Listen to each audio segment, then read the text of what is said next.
কিন্তু দুর্ভাগ্যের বিষয় হইল আমরা এমন একটা সমাজের মধ্যে বড় হইতেছি, এমন একটা দেশের মধ্যে বড় হইতেছি, এমন একটা পরিস্থিতির মধ্যে বড় হইতেছে।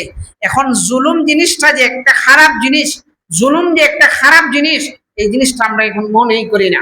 আমি আমার প্রতিবেশীর সাথে খারাপ আচরণ করতেছি, আমার অধীনস্থ মানুষদের সাথে জুলুম করতেছি, আমার সমাজের মানুষের সাথে আমি জুলুম করতেছি, আমার আওতাধীন মানুষের সাথে আমি জুলুম করতেছি, আমি রাষ্ট্রের প্রজাদের সাথে জুলুম করতেছি।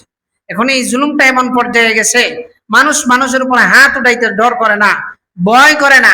মানুষ এখন মানুষকে মাইরা ফেলতে দ্বিধা বোধ সামান্যও করে না।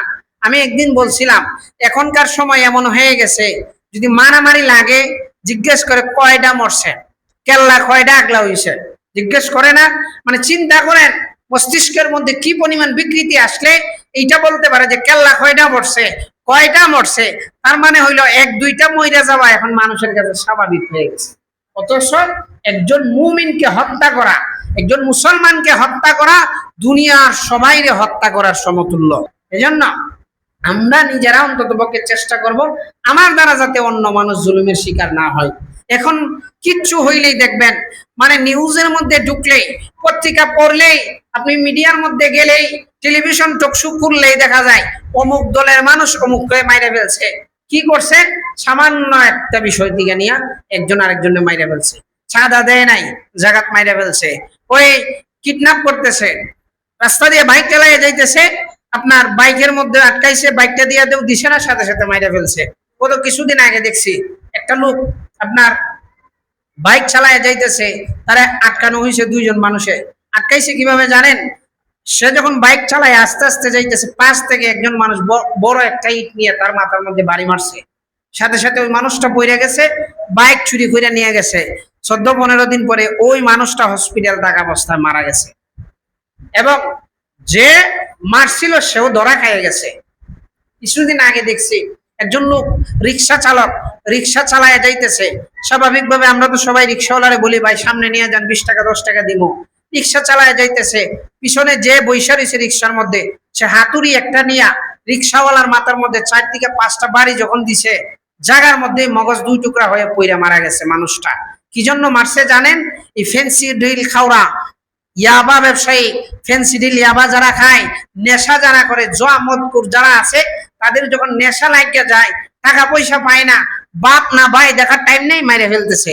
ওই যারা এই কাজটা করছে, যেই লোকটা, তার কি দরকার ছিল? হয়তো 10-12 হাজার টাকা দরকার ছিল, এই জন্য ওই লোকটাকে মেরে ফেলছে। রিক্সাওয়ালাকে মাইরা সর্বোচ্চ নিয়ে রিক্সাটা 10-12 হাজার টাকা বিক্রি করছে, এটাই তো।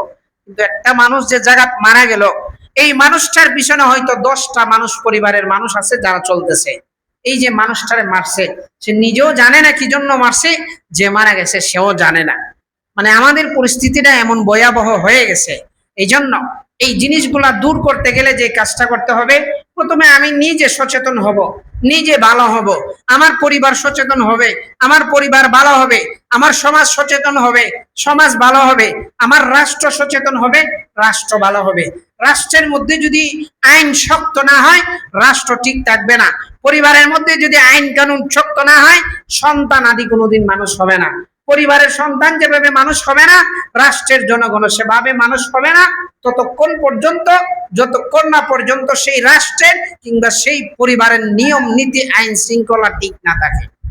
এখন এই আইন শৃঙ্খলা মানে পুলিশ, এটা বুঝবেন না। আইন শৃঙ্খলা মানে আমি আমার নিজেরটাই যদি ঠিক রাখি, পুলিশ আসার কোনো দরকার পড়বে না। আমি যখন নিজে সচেতন হয়ে যাব, ভালো পথে চলবো, জুলুম করব না, খারাপ কাজ করব না, চুরি বাটফারি করব না। এই যে গত কিছুদিন আগে আপনারা একটা ধরায় দিচ্ছেন না, ধরায় দিচ্ছেন না, আমার পক্ষ থেকে আপনাদেরকে ধন্যবাদ। আমি এখানে সরাসরি দেখছি, পরে মিডিয়া তো 2-3টা জায়গায় পাইছি যে একজন মাশাআল্লাহ তাইলে ধরা হয়েছে, কিছু দেওয়া হয়েছে বোধহয়।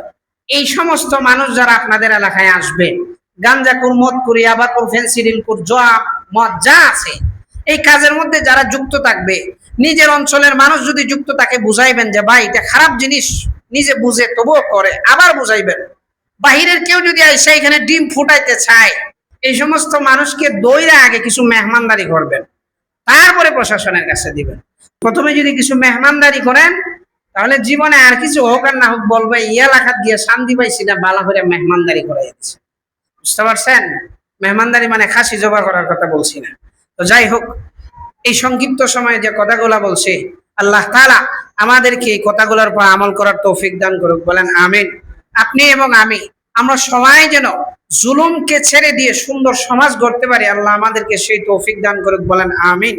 আল্লাহ তাআলা রাষ্ট্র থেকে নিয়ে পরিবার পর্যন্ত সর্বত্র যেন আল্লাহ তাআলা জুলুম থেকে আমাদেরকে হেফাজত করেন, আমিন।